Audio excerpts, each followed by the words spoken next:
Welcome to another episode of iCreate Podcast. I'm your host, Mike Haney, aka Mr. HOD himself. And today we're interviewing Miss Coach Trina from Indy Bosses. How you doing today? I am doing good. How are you? I'm doing well. Finally glad we could get this interview up and going, especially with all the good things you got going on.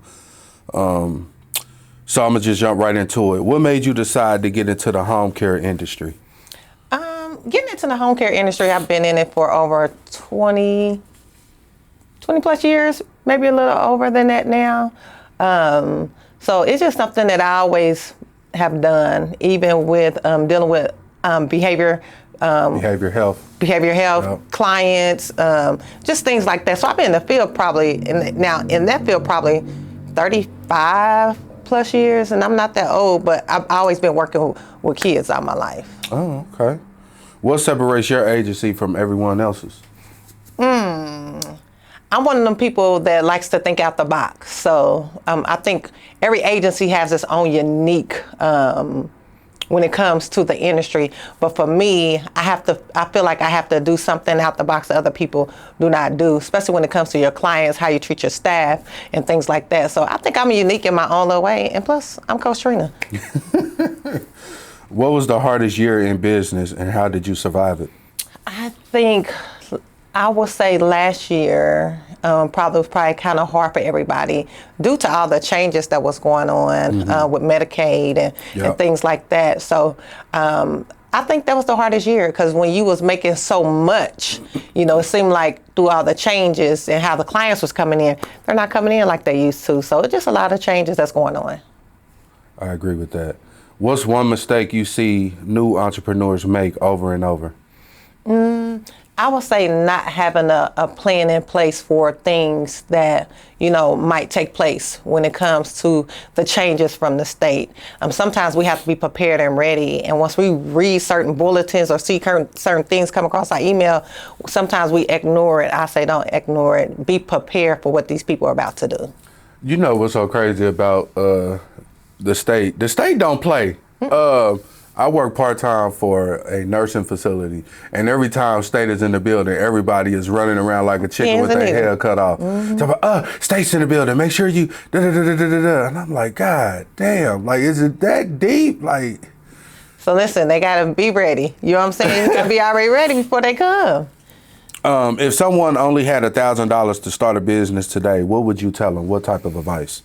$1,000 to start a business today. That's kind of hard because it's kind of hard to start a business with $1,000 right now. So how much you think you need or someone need to start a business? I would say in the field that we're in right now, let me look at home care for an example. I would say home care, I think you probably need about 10 grand. About 10 grand. Just to start off, because sometimes when you're waiting on a check, like our first week, if we bill, you might not get paid for a couple weeks. Right. You know what I'm saying? If you're just starting off. So you make sure you need to have them funds in account for your staff. So I would say probably about 10 grand. Okay. At what point did you realize your business had become something much bigger than you imagined? Ooh, it's funny. I was walking down the hall last week, and I was walking down my hall. I got a huge office, and I was like, dang, I work for myself. Like, I don't work for nobody. Like, I don't clock in for nobody. Right. Like, I clock in for myself. So for me, sometimes I'll have to wake up to be like, dang, like, you really don't work a 9 to 5 for nobody else. So when you're clocking it for somebody else, and for me, it took me a minute because I used to feel guilty coming in at 10 o'clock. And I was at a meeting with some CEOs, and I was like, I really feel guilty. I be coming in at 10 o'clock. They said, why? You used to get up for somebody else at 8 o'clock in the morning, 7 o'clock in the morning, go hit the clock for somebody else. They said as long as you got people in place, you should be good. You ain't got to worry about it. So if you come in at 10:30, as long as everything else is running while you ain't there, you good. So I had to literally get used to that. Right. I feel like that too because it's like once you got everything in place, it's like, shit, I might not want to come in today, but call me unless it's something, important going on. Yep. Yeah. And I feel like we are made to be like that, if I'm being honest. Yes. What's the biggest risk you've ever taken in business? I would say Indy Bosses. Okay. Indy Bosses I say, why was Indy Bosses a risk? Because I feel like I emptied my savings for Indy Bosses. Okay. When you think about a reality TV show is not cheap at all. No, for sure. When you think about production, you think about all the stuff that you're putting into it, and you see people make comments. So even to my cast members, sometimes I used to make comments. I said, if you were sitting in this seat and you see all the stuff you have to put into creating a reality TV show, some of the things y'all wouldn't even fit your mouth to say. Right. So for me, that's the risk that I took to make sure that I could create something that the world can see. And that was my risk. No, and then you got to worry about, like the cast members showing up. Then you got to worry about everything being coordinated the way you want it to be coordinated. Then you got the film crew. Yeah. And I get it. It is a lot. Why do people call you Coach Trina? I think that, well, first of all, I'm a person that all my life I always brought people together. Okay. It could be females. Like, one thing about me is I feel like that females or people just draw to me. Gotcha. But that coach side of me is speaking life into who you are and what you should be. Mm-hmm. Like I say this, I was talking to a person that came in my office last week, and I was like, what is your gift? And she explained to me what her gift was, but she was giving her gift away for free. I was like, have you ever thought about packaging what you have and use it? You know what I'm saying? That you can survive, because you're sitting here saying you're struggling with this and you're struggling with that, but you're giving your gift away for free. Right. When you can take the gift that God has given you and make life for you and your child. So for me, sometimes it's speaking life into people that sometimes they don't realize that the gift that they have can be used and also make life better for them. Yeah. And sometimes people don't see that. We out here giving away free stuff, and don't take it wrong. Do I give away free courses? I do give away free courses, but I'm saying, but sometimes we're giving things away and we're struggling. Yeah. And people know that you're struggling. Right, and they steady keep taking and pulling from you. Taken from you, instead of you have a gift that can make room. The word of God said your gift make room for you. So if you have a gift, allow it to make room for you. So I just think, just me as being Coach Trina, your question was what make you Coach Trina? I think it's the gift that God has given to me. And first, I never knew what it was. Right. But now I know, after the years of sitting down, helping people, building multi-millionaire companies. Like, I have over 200, and probably we at 250 right now, people to become successful. Now, have all of them became successful? Probably not. Right. But I can give you probably about 25 of them that I can count on my hands is probably very successful and will just come up to me out of nowhere. And it might be a whole lot more. I don't know. Yeah. But they'll be like, Coach Trina, I made my first $1 million. Coach Trina, I made my first $3 million. Like, that right there does something to me, because not only did God put me in a position to change the financial wealth in our community, but now I'm able to see the fruit of what people are now having in their life and how it's changing them. So, yeah. Now, do you ever feel taken advantage of when you do pour out to people? Because, sometimes as humans, we can overextend ourselves to where it's like, dang, I don't want to give today. Or do you ever get that moment to where it's like, you know what, today I'm going to pull back. I'm not going to give as much. You know what? I think sometimes we do have our moments like that. But I look at, I guess there's certain people, how you have certain people in life.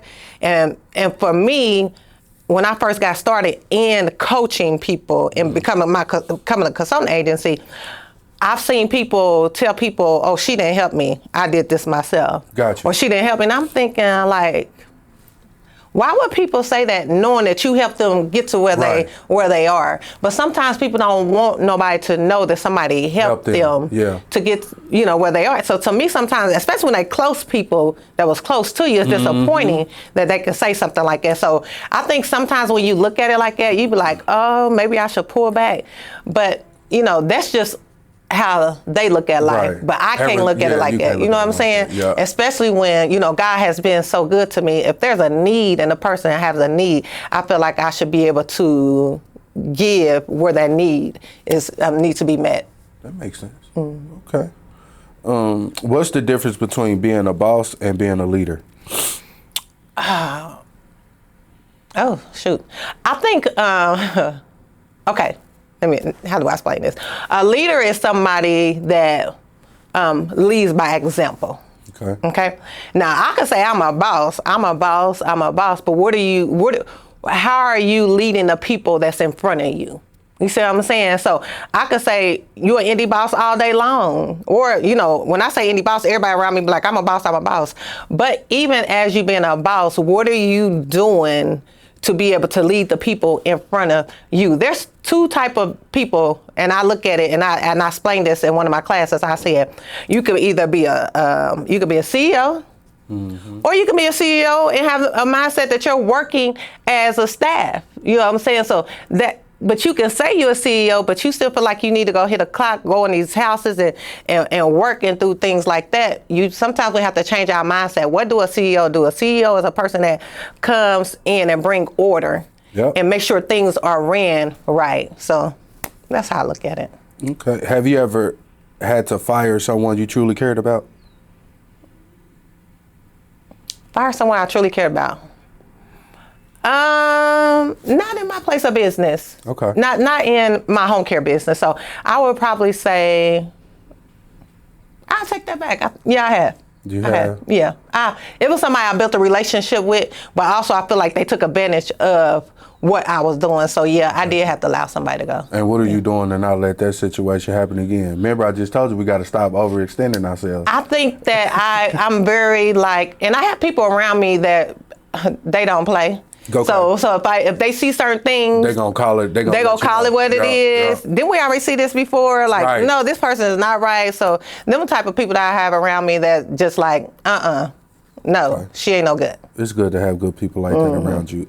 How do you build a team that actually believes in your vision? I would say for me, spending time with your team. One thing about me, every week I spend time with my team. Okay. So if it's a Monday, if we have meetings every Monday, I don't care if I'm out of town, I didn't hit a flight, I'm out of country, we go do Zoom. I need to know what's going on. So it's building that relationship with your team, taking them, y'all going out in the community, you're doing things for them. So that's right there is very important. And I've learned that even working at other companies, that you have to spend time with your team. You have to take a day out a week and see what's going on. And even one-on-ones are good with your team, because you know that personal relationship helps, because you never know what a person going through at home. You never know what a person is going through in their life, and that one-on-one, and you're opening up your door to say, hey, how's life treating you? Right. So things like that is important. That question was for me because I've never really had a team, and I've always been doing things alone. So that was very insightful. It's Thank important. You for that. It's important. Teams are important. What's the hardest leadership decision you've ever had to make? I think I'm going through that right now. Okay. So there's always leadership things that you have to make a decision on that is best for you and your company. So I think that is one of the things that I'm seeing now. Have I had some before? But I do have one major now that I have to make some decisions on. Okay. Do you believe everybody is meant to be an entrepreneur? No, because you won't have workers. Okay. What's one thing people spend money on that keeps them broke? Material things. Definitely material. Yeah, I mean, if you look at it, if we go buy cars, what happens when they go off the parking lot? It goes down. Right. You know what I'm saying? So there's a lot of things that we spend money on. Like I remember I bought my first purse. I think I paid $3,500. I was in there. I was like this with the lady. Like, you know what I'm saying? Like, do I really want to buy this though? But sometimes you have to take care of yourself. You buy yourself a gift every once in a while, but not all the time that you don't have anything left. Okay. Why is home care one of the fastest growing industries right now? Everybody want a home care, and don't get me wrong. I know our elderly people need somebody to take care of them, but it's like, I don't know where it came from. All of a sudden, it was just boom. You get a home health care. You get a home like Oprah. You get a home care. You get a home care. So let me shine light on that. Okay. If you look in 2021, home care almost like it was like a hustle to folks. Yeah. You know what I'm saying? Oh, you can get a home care, because home care wasn't that easy. I mean, it's easy to get a home care. Okay. You know, in different states, is more harder than it is Indianapolis. Indianapolis is probably the easiest state to get a home care. Okay. Okay. So that's why people was like, you're paying $250 for an application. You go to Chicago, it's $1,500. Whoa. We went to Texas, opened up in Texas, $2,500 for an application fee. So Indianapolis is probably one of the easiest states to open up a home care in. So that's why you see home cares pop up everywhere. Okay. Now you don't see home cares popping up everywhere due to all the changes happen in the state. So everybody fall off. So that what that tells me is a lot of people paperwork weren't right. No, what that tells you, the state didn't have no money. So they went bankruptcy in certain areas. Okay. So if you look at it right now, a lot of people are opening up home health cares. Yeah. Because the money is in the federal right now.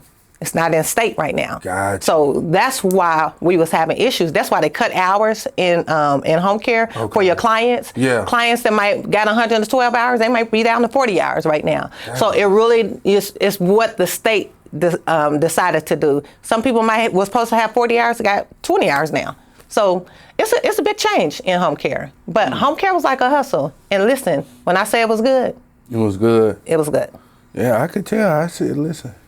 I see people online, they flexing. But that's not the only thing in home care now. If you're in home care, sometimes right now is a time that you got to go like this. Okay. Ain't no choice. Right now. Okay. So I tell people, all this home care money we got, or whatever that money you have, find another something else that you love to do. Yeah.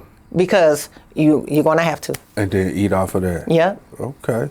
What's the biggest misconception people have about owning a home care agency? They think it's fast money. Okay. Yeah, they like, because everybody, if you look like what you just said, everybody's popping up on social media. Yeah. We got this. I got $2.5 million house, this, and I got all these cars, and I'm doing all that. So that's what people are looking at. So they saying, hey, they got it. That I can do it. You know what I'm saying? But I think that's what they messing up at. You got a lot of people that is committing Medicaid fraud from out here thinking what they can do and not knowing that you need to be structured and saying, hey, I need to be taught well to be able to know that I need not to be committing Medicaid fraud and get myself in trouble. So that's sometimes people not looking at that. They looking at fast money and billing people that's, be honest, that's dead and things like that, like stuff like that. Money, it's greed. You're being greedy. Just do it right. Please, people, do it right. So you learned so you was in the game way before the shit became popular. So I worked for another company, Purpose Home Health. Okay. So I worked for them at the time. So then I decided, what happened was I was opening up a Medicaid waiver Bees home. Okay. But in the process of it, I opened up a home care. So I was helping my friends to open up a home care agency. We was going through another lady. Let me take this back. We was going through a lady that was grimy. Okay. And we didn't know. Okay. So I was like, so my paperwork wasn't right. So I decided, let me get my paperwork right. So I had a friend of mine that she helped me with getting these policies, and then some of them policies weren't right. So I was like, let me correct these policies myself. Right. That's what opened up the door, allowed me to do it myself, was because the stuff wasn't right, and they kept sending it back to me. So I was like, let me do it myself. So I did it myself. And then I started helping all my other friends to open up a home care agency. So that's how I became business as usual. And then here you go, Coach Trina teaching the class. Dang. Okay, Coach Trina. Can someone with no healthcare background still build a successful agency? I think they could. Okay. Because you're looking at home care. Home care is non-skilled. Yeah. So it's like you taking care of your grandma. Just take care of your grandma or your mom or something like that. Yeah. So, but I say get under people that is educated and already know the field. Learn from them. Don't just get out there and get yourself caught up and get yourself in trouble. Gotcha. But home health, you need to have skills. Okay. What's one thing families should know before choosing a home care provider? I would say look at the reviews on them. Check them out. Don't just go with any home care agency. Don't just go by word of mouth. Oh, yeah, they great. And then they be horrible to you. That's how it happens. What's something about the healthcare industry people don't talk about enough? That people don't talk about enough in home care.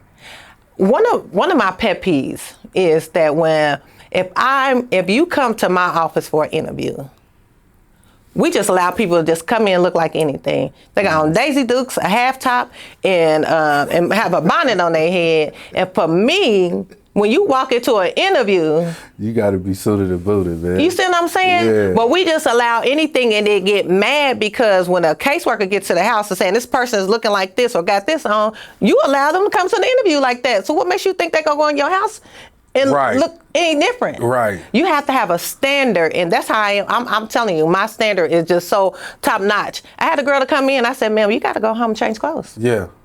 She went home, changed her clothes, and came back for an interview. All my people in my office know I don't play that. When you walk in my office, you're walking in a corporation. I need you to don't think because we're black that I'm going to just let you slide and get away with it. Yeah. No. Yeah. It's just you're going to walk in that white man's company. I need you to come walk in my company like that. Yeah.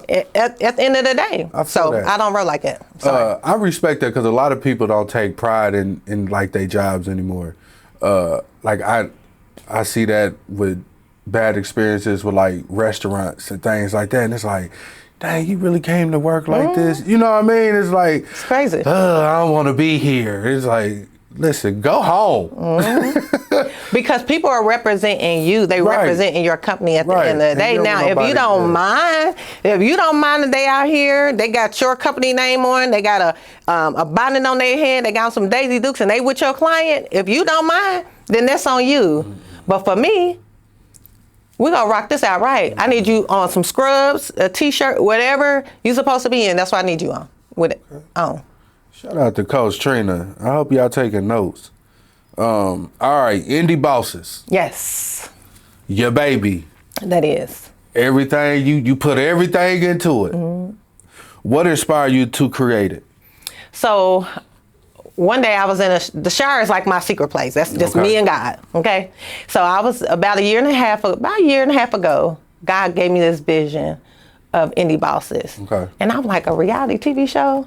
But what happened is I'm already helping everybody to become business owners. And I'm like, hey, that's a great idea. Not only do we show here what we're doing in Indy, like I've been in all kind of rooms here. Yeah. Okay. I've been in rooms with big dogs. My mentor makes sure that he put me in places where I need to be at. Gotcha. But I'm like, even if I'm sharing this with them, I don't need that just here. I need the world to know what we got going on in Indy. So when I started off, it was Coach Trina and the 3 T's, and the 3 T's are good friends of mine. Okay. So, but then I thought about, I didn't just want, because we all have home cares, I don't want people to think that this is a home care reality TV show. Yeah. Now, is 90% of the people have home cares?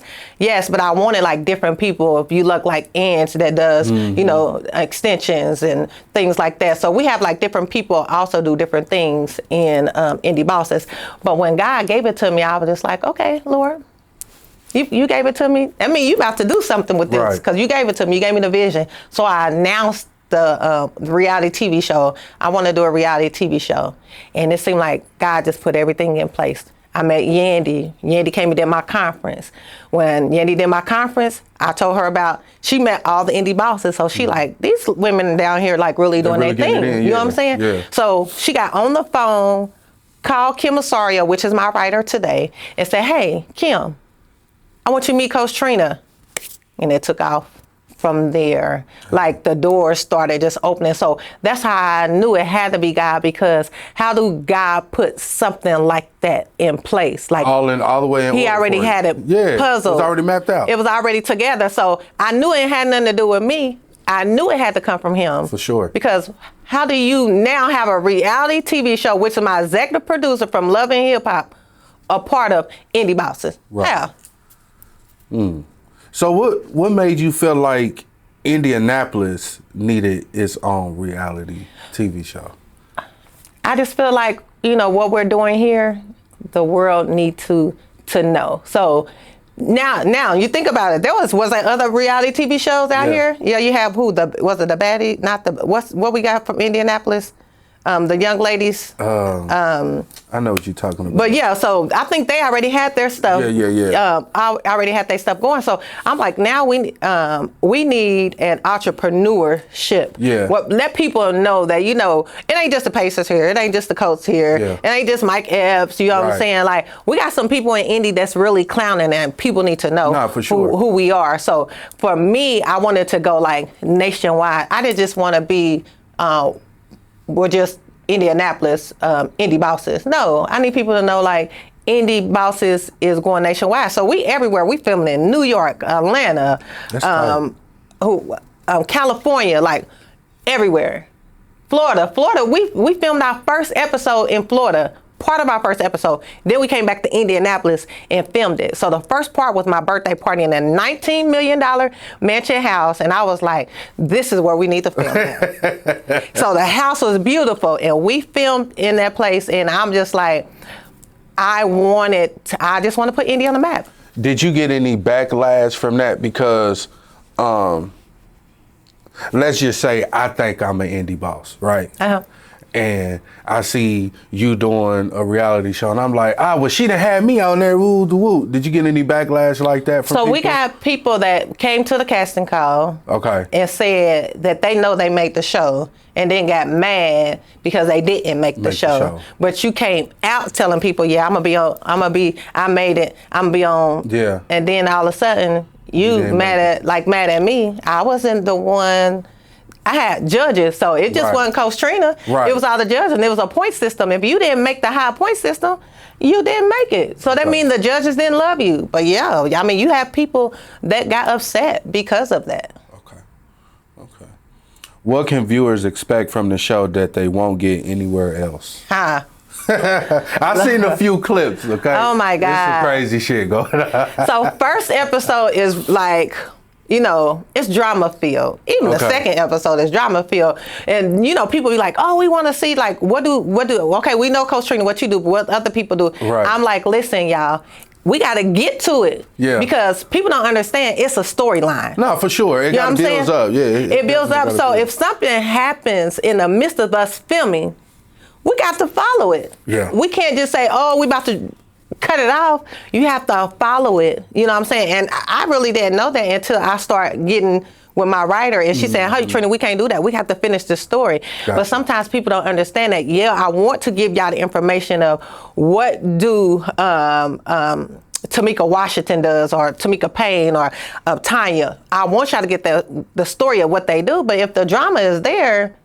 we have to follow the storyline until it's done. Yeah, you're right. But people think that you thinking that this Tubi, you're in a Tubi movie, or this is a reality TV show. This is reality. So in any movie, it might be scripted and y'all going through the flow. Right. But in reality TV, totally different ballgame. So everything that's being filmed is everything that happened that correct moment, everything. Oh my God. Oh wow. So is it more about entertainment, business, or a little bit of both? I think it's a little bit of both. Okay. Business-wise, you see people is going to be like, oh, they got more money than this person, and which some of them got a lot of money, believe it or not. You know what I'm saying? And then you have people say, well, she don't look like it. What do people look like that have a lot of money? If you look at some of these big people out here, they might drive a Lexus, a Honda, blue jean pants, and some white shoes and a white shirt. You wouldn't know none of what they got in their bank account. You looking at what people got on the outside instead of knowing what they got in the inside. And people get that confused because you see all these people got all this luxury and they doing all this. Yeah. And we just talked about that earlier, all the materialistic things. Yeah, and missing the fact that, you know, they got a lot of money. They might not look at it and might not know how to dress like it. Right. But that's not saying what they got in their bank account. What's been the most challenging part of producing a reality show? People. What about the people? I'm telling you, people, that the attitudes, what people feel like they need to be on camera, or they feel like so you dealing it's with my egos. time. You dealing with egos. Yeah, like it's not, sit down. Yeah. Your time coming. It's coming. Yeah. You know what I'm saying? And then they get mad at me because they think I'm the writer. I'm not the writer. What happens is this is what happens. The writer gets on the phone with certain people. She's having a conversation, seeing what's going on with their life. Yeah. They thinking I'm the one writing the story. I pay her to write. Yeah. I'm the executive producer. Yeah. She writing, but they don't get it. Well, I think it's my time. I should think, first of all, we have your main cast members, and then you call them secondary cast members. Okay. You have a lot of secondary cast members think that they just supposed to run up. Yeah. Like, let's chill. Take your time. It's coming. I promise you, it's coming. Have there been any moments on the show that completely surprised you? Absolutely. I was surprised by a lot of things that goes on with the show and with these people, honey. They something else. I promise you. I could imagine. Now we didn't film 6 episodes, so our season is completely over. Okay. Okay. So some of the stuff that you hear, like you go see Trina. Because, see, they get Coach Trina all the time. Okay. But Trina had to show up in episode 6. And I say, please don't make her show up. Because they used to Coach Trina. Yeah. But I had to show him Trina. Uh-oh. I can't wait till this come out. How did you handle drama or conflict when the cameras are rolling? I'm that peacemaker. So no matter what type of drama and stuff is going on, I'm that one to go like, step in the middle trying to diffuse, calm it down. Yeah. Like, come on, y'all, chill out. But when you have so many egos and so many women, it's and then you do have male that, yeah. So when you have all that going on, you like, how do you calm situations down? So I think for me, I think it's who I am as Coach Trina. And so my voice has, I think I have that type of power to say, hey, at this moment, we're done. Okay. Like, chill out, and sometimes you have to do that, especially when it comes to all these egos that you're dealing with in a room. Yeah. Yeah. Especially with you being the creator of it all, and they probably felt like they could have did it but didn't do it. I could just imagine. Well, come on and do it. Look, I could just imagine. How much of the show is real versus what people assume is for TV? 95%.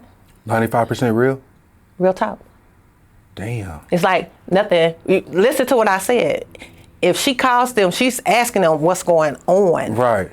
So they're giving what's going on between probably them and another person, what's going on when they in their life. And she take it and she writing it, and it's like.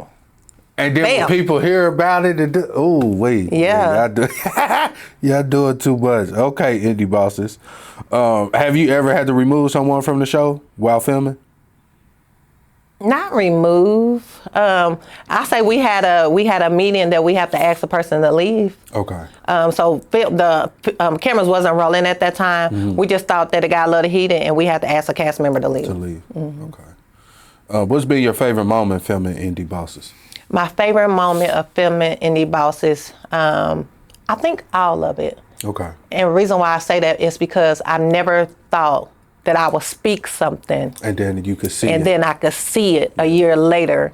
And when the first time we start filming, I was like amazed. Like, here I am, a woman from Indianapolis in the Midwest, then created a whole reality TV show. Mm-hmm.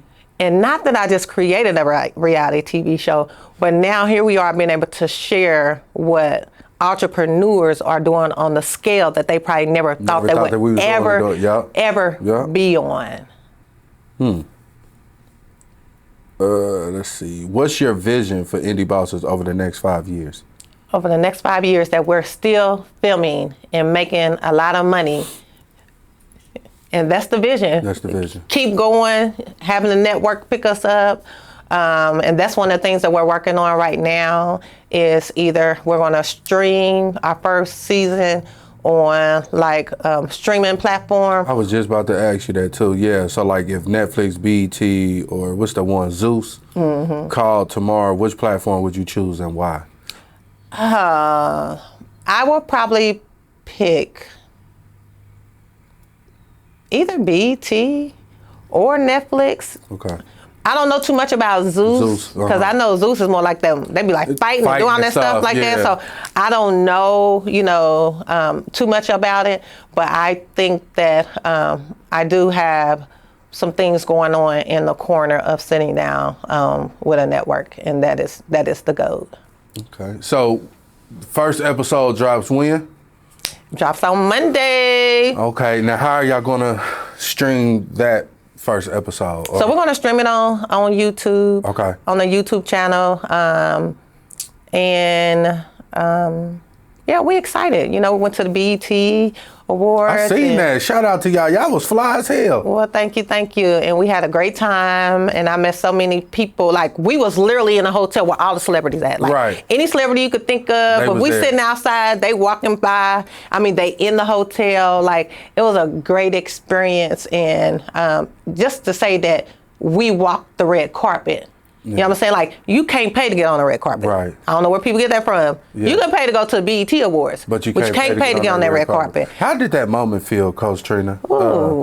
Being from Indianapolis, because, like, even with me, right? Like, I'm just imagining, like, damn, if I'm at the BET Awards on the red carpet, I'm seeing my favorite, artists and actors and shit. Like, what was that moment like? That moment was unspeakable. You know what I'm saying?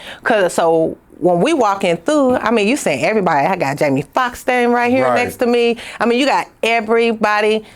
Kevin Gates. Yeah. You know, all of them just there. So for me, I was just like, wow, like all these celebrities around me. But for me, I'm a celebrity myself, so they need to know who I am. So did you feel like you felt like you belonged there? I felt like I belonged right in the midst. But when Janet Jackson came by me, baby, I was like, honey, she walked this room. She know who you. She wants you to know who she is. And believe me, when she walked past, with her confident, and I love that she was so confident, and that's how you have to be when you're in a room. One of the things I learned from my boss, and I call him my mentor, he's my mentor, but I call him my boss, is that one thing he said, Trina, when you're in a room, they need to know who you are. So you walk in that room, you walk in there confident for people to know who you are. You the big dog when you walk in the room. So when they see you, they want to know who you are. Yeah. Like, who is that? And that's what I be trying to teach my Indy bosses. When we walk in a room, we all have to be on the same page. Yeah. And they be like, Coach Trina, why we got to wear this? Why we got to wear that? Because I need folks to know when we walk in a room who we are. So if they over there fly with these outfits, or who is that? Right. So now when we go out, they be like, oh, that's the Indy bosses. So understand that there's a madness to what I put together. Okay. Like, when we rock out, you go see. When we Black Expo all weekend, you go see the Indy Bosses. Oh, that's the Indy Bosses. You see what they got on? These are the Indy Bosses. So to me, it's important to make sure that we unified. Yeah. When we go like out. When you out, you making a statement. At the end of the day. Yeah. What's something people assume about you that's completely wrong? That's completely wrong that they assume about. Some people think I'm mean. Like, I guess my face sometimes look like it's mean, but I'm like the sweetest person that you can ever meet. What they call it, what is it called? Rest in B face. Yeah, and I'm really like I think I'm the sweetest person that you can ever meet. Yeah. But at the same time, you have to be conscious and cover you. Mm-hmm. You know what I'm saying? At the end of the day. And when I say cover you, I believe in, when people have spirits and things like that. My background is apostolic. So I came from apostolic. You know what I'm saying? So I'm a church girl at the end of the day. Yeah. Do I enjoy myself, enjoy life? But yeah, at the same time, you have to be careful who you're around and how people want to touch all on you and all that. I believe in all that. Let's see. Have you ever wanted to quit? Quit what? Business, entrepreneurship, anything you've ever done. You ever wanted to quit? I've been an entrepreneur since I was 21 years old. Me and my first husband, we owned a cleaning company for about 15 years. Okay. So entrepreneurship been in me since I was 20 years old. Okay. We worked for a guy that had a cleaning company. He was paying us $10 an hour. I said, and then I found out he made $10,000. He got all these contracts. I said, hold on, you can making $10,000 off of this, and you paying me $10 an hour? Right.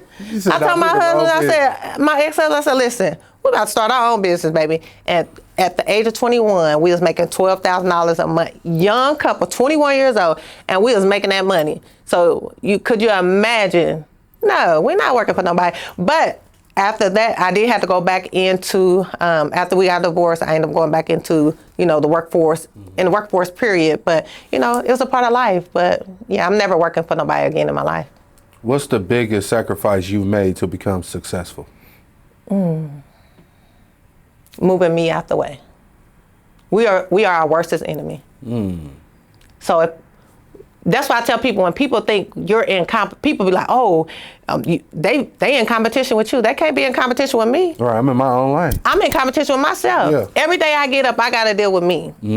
And that's what people don't realize. So if you at home and you got Coach Trina in your mind and you in competition with me, you in that lane by yourself. Right. Because right here, I'm in competition with myself. Every day I get up, and we have to realize that we struggle. Could you imagine the people that give you all these good business ideas and what they go do and what they should have done?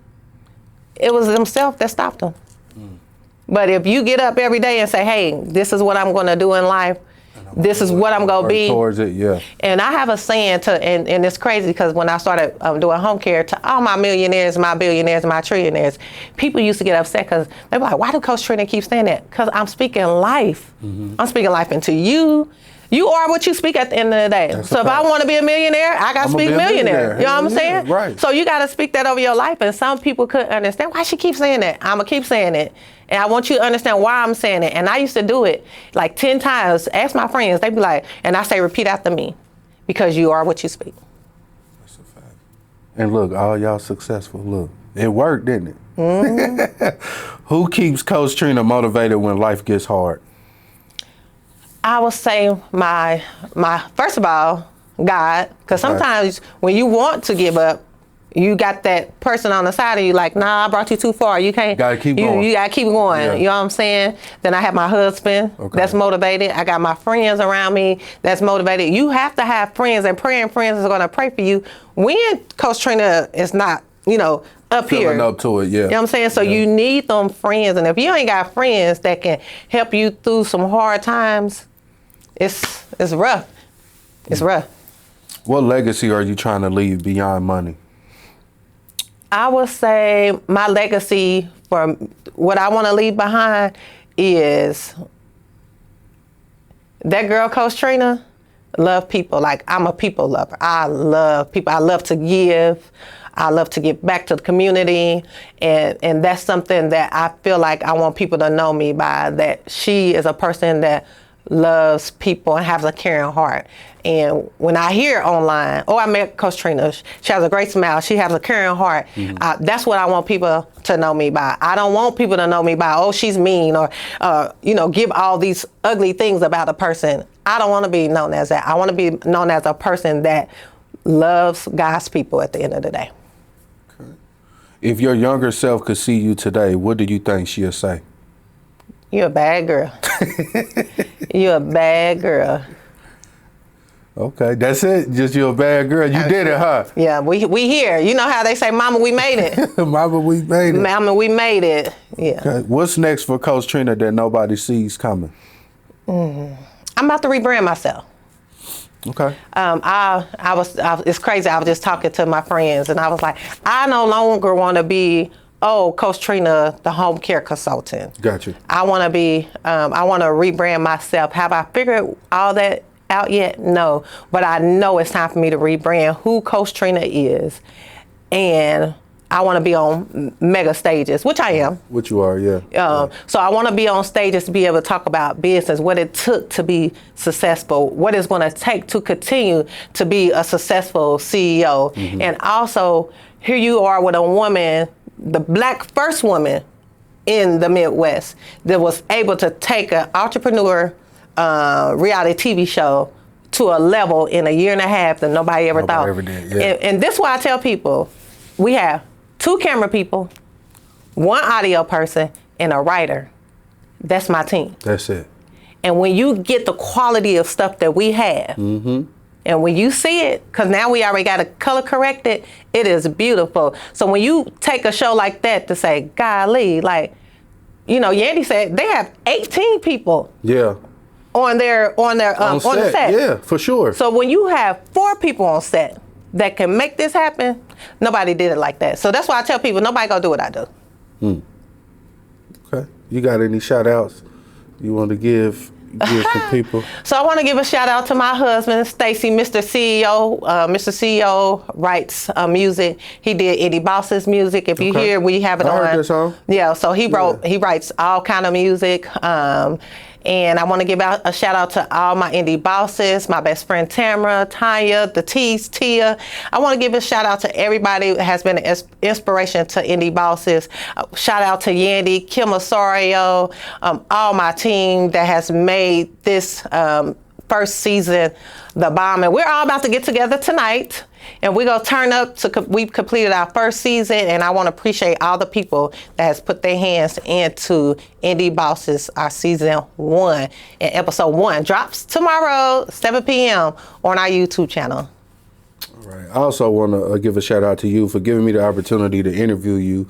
We only been trying to do this for 5 years now, but here we are 5 years later, and we made it happen. But I wish you nothing but success. Thank you. I'm proud that it is somebody from the city that's doing something to highlight us, because we do have a lot of great things going here. We're not just, we're more than just corn and, that's right. Killings and things like that. Like, you really have people here in the city that's doing great things, including myself. I feel like how you feel like people be thinking you in competition, and I feel the same way too, you know what I'm saying, with this podcast thing. But the name of the game is consistency. And you know what I'm saying? And that's so it. As long as you stay consistent, hey, can't nobody outdo you. Again, thank you. You're welcome. And as long as you continue to bring something that nobody else is bringing, right. At the end of the day, you in your lane, you doing you, and pop your stuff at the end of the day. Sure. So you got to pop it. So that's why I say nobody's doing what I do, because I'm going to continue to pop what God has given me to pop out to let the people see. So I say do the same. All right. I appreciate you. This has been another great episode of iCreate Podcast. I'm your host, Mike Haney, a.k.a. Mr. HOD himself, Coach Trina, and we are out. Peace.